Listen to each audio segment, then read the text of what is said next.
What's up, everybody? Welcome to the Film Fanatics podcast. Thank you guys for joining us. I'm HFF Ray. I'm Noe. And we've actually got our intern Noah hanging out with us today. My name's not Noah. Okay. But we're not anyway, going to tell you. Today we are actually talking about Among The Tombstones. We have an interview with Sean Astin. And we're going to be covering The Maze Runner, Disappearance of Eleanor Rigby, and this is where I leave you review. So first off, let's get right into it with A Walk Among the Tombstones.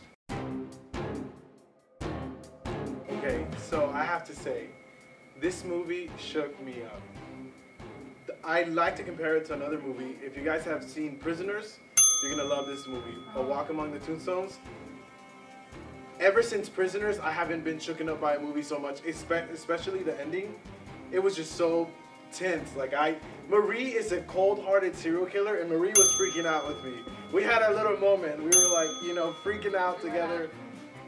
It's so good. And not only that, but it has the perfect song ending. You know how when a movie ends, like the song just pops up, and sometimes they're cool, sometimes they're not.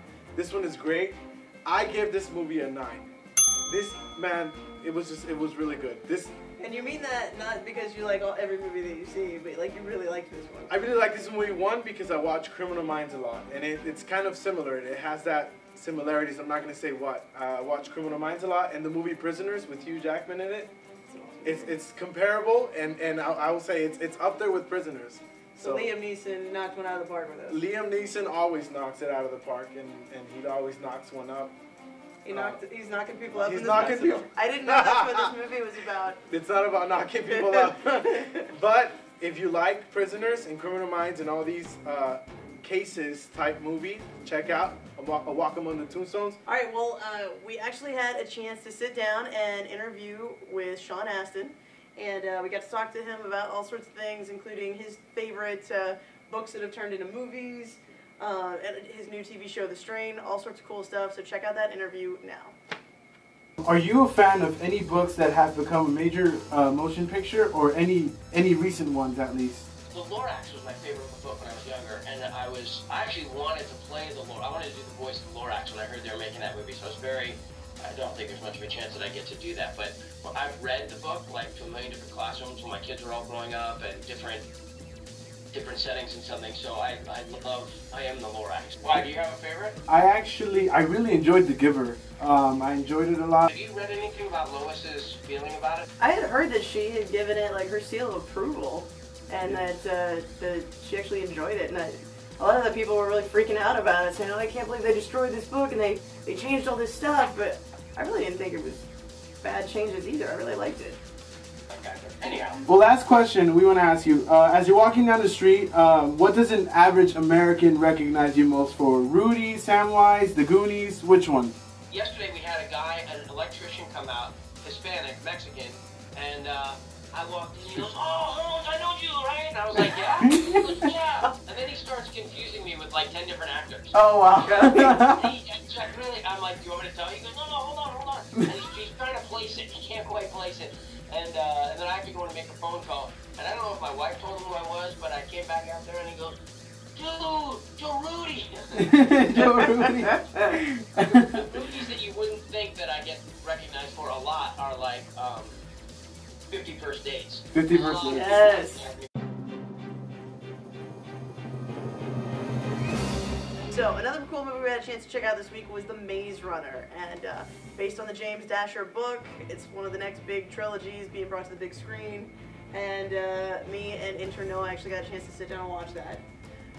So what did you think over there?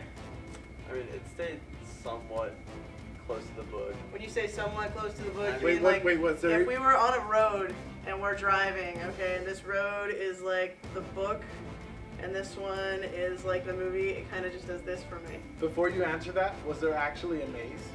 There was legitimate. Okay, now answer that. Really? Wait. You were questioning if there's a maze in The Maze Runner? He's like, it's somewhat close to the book, so I'm like, well, does it have a maze So or is that not? like saying The Kite Runner? Did they really have kites? Exactly, that's They what I'm chase saying. kites. They chase kites. It's not a movie about chasing kites.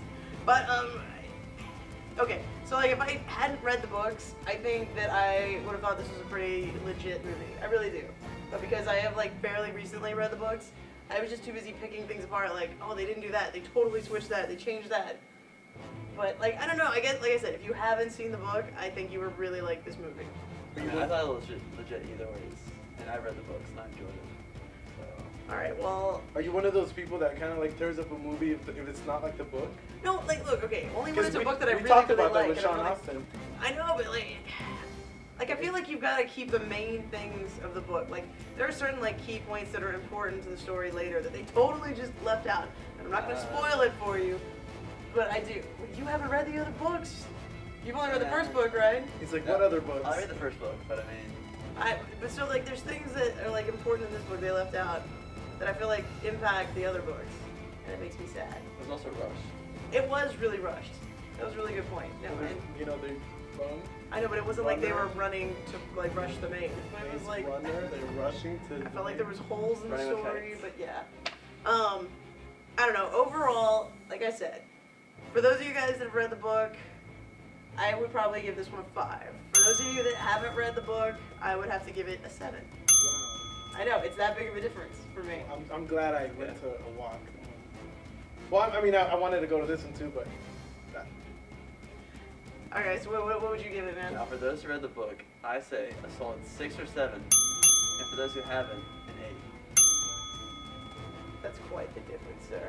I'm leaning on his side a little bit. I want to say bros before hoes, but that would imply No. that I was a hoe. That would just be weird. But you're my bro too, so. I appreciate that. Okay. Alright, so this week I had a chance to check out a couple of movies that unfortunately the rest of the group didn't get to go to. So I am going to do Ray's rapid reviews really quick. Okay, first movie is The Disappearance of Eleanor Rigby. It's got Jessica Chastain and the other guy whose name I can't remember. He was in X-Men. He was in X-Men? He's great. Crap, he was, okay, so this movie I really initially didn't like. It's kind of a couple trying to regain their love after all this bad stuff happens to them. And what I realized is this movie is actually a trilogy. The one that's coming out right now is The Disappearance of Eleanor Rigby, them. But there's actually 2 other movies, him and her, which tells the exact same story, just from his perspective. James McAvoy, that's his name, and Jessica Chastain. And after finding that out, I actually liked this movie a lot more because I think it's going to be a little bit more interesting watching the other 2 movies that bring this one together. The other movie is This Is Where I Leave You. It's got a huge ensemble cast, Jason Bateman, and just tons of people in this movie. And I loved this movie. It kind of was like a weird mix of like, I don't want to really say like My Big Fat Greek Wedding, but it was one of those movies that I watched it and it totally made me think of my family. Like we're big, we're crazy, we argue, we fight, but at the end of the day we still love each other, we have each other's backs. It was really funny, it was good. Just to quickly recap Disappearance of Eleanor Rigby, I give it a 7. This Is Where I Leave You, I give it a 9. Just to get some numbers. That's good. So yeah. Also, just so you guys know, in the coming up weeks, we are going to be actually out at the Alamo City Con. We're going to be doing some coverage out there, hopefully some good interviews, checking out some good cosplay. And that is going to be the last weekend of the month. So be looking out for our coverage of that. I'm pretty excited. It's going to be fun. Am I invited? No, he's not invited. I'm not invited. And neither is the intern got to stay here and hold down the fort, but HFF Marie, I'm dragging her out there. Good. Well, that pretty much covers this week's show, guys. Be sure to check us out next week. We've got some great stuff coming at you. We've actually got an interview with Nicolas Cage. The one and only. One and only Nicolas Cage, talking about his new movie Left Behind. We're also going to be reviewing the movie Tusk, Kevin Smith's new movie, which looks totally messed up but awesome. And then we'll also do a couple quick reviews for the movie Tracks and The Good Lie. So be sure to check us out next week. Houston Film Fanatics. I'm HFF Ray. I'm Noe. And that's Noah. My name's not Noah. His name's Noah. Alright, thank you guys. Have a good one.